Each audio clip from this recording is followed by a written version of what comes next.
మహాశివరాత్రి సందర్భంగా ఈ ఆదివారం నాడు శ్రీ గౌరీ సేవా సంఘం ఆధ్వర్యంలో పుట్టమన్ను సేకరణ ఉంది కావున ప్రతి ఒక్కరు గ్రామ ప్రజలందరూ పిల్లలు పెద్దలు మహిళలు అందరూ కూడా రావాలని కోరుకుంటున్నాము. గత సంవత్సరం కన్నా ఈ సంవత్సరం ఇంకా బాగా చేయాలని మన కమిటీ నిర్ణయించింది కావున ప్రతి ఒక్కరి సత్కార్యంలో పాల్గొవాలి. ఈ ఆదివారం ఉదయం 9 గంటలకు మహిళలందరూ కూడా మహాశివుని దేహవర్ణమైనటువంటి నీలం దగ్గరలో ఉన్నటువంటి ఏ రంగు చేయడానికి సరే అవకాశం ఉన్నంత కట్టుకొని రావాలి. అలాగే మగవాళ్ళు పిల్లలు అందరూ కూడా చక్కగా తెల్ల షర్ట్ ఇలా వేసుకొని కడ్డుగా వేసుకొని రావాలని కోరుకుంటున్నాము.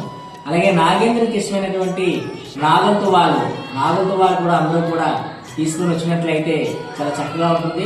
మహిళలందరూ కూడా నాగతువాలు, నీలిరంగు చీర మరియు చిన్న పళ్ళెం ఉంటే మనం పుట్టమని తీసుకుని వస్తాం కావున ఈ సత్కార్యం కేవలం గంటలు అయిపోతుంది కావున ప్రతి ఒక్కరు గ్రామ ప్రజలందరూ చేయి కలిపి ఈ చక్కని సత్కార్యంలో పాల్గొంటారని కోరుకుంటూ, అలాగే మరొక ముఖ్య గమనిక, ఆ రోజు ఉదయం అందరి సమక్షంలో మన శ్రీ గంగమ్మ తల్లి కళావేదిక వారు ఒక చక్కటి హుండీ కొనుక్కొని వచ్చారు, విరాళంగా ఇచ్చారు మన సంఘానికి.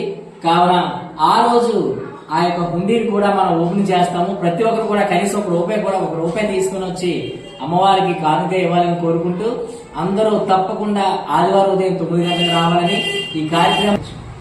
మహిళలందరూ పెద్దలు అవకాశం అందరూ కూడా ఈ నాగంటాలు తెచ్చుకున్నట్లయితే ఇలా చీరమే చేసుకుంటే చాలా చక్కగా ఉంటుంది. కావున నాగేంద్రకి ఇష్టమైనటువంటి నాగంతవాలు కూడా అందరూ తీసుకున్నారు. గ్రామ ప్రజలందరికీ, చుట్టుపక్కల గ్రామాలందరికీ కూడా మరొకసారి పేరు ఆహ్వానం పలుకుతూ శ్రీ గౌరీ సేవా సంఘం దయాల గారు. Thank you.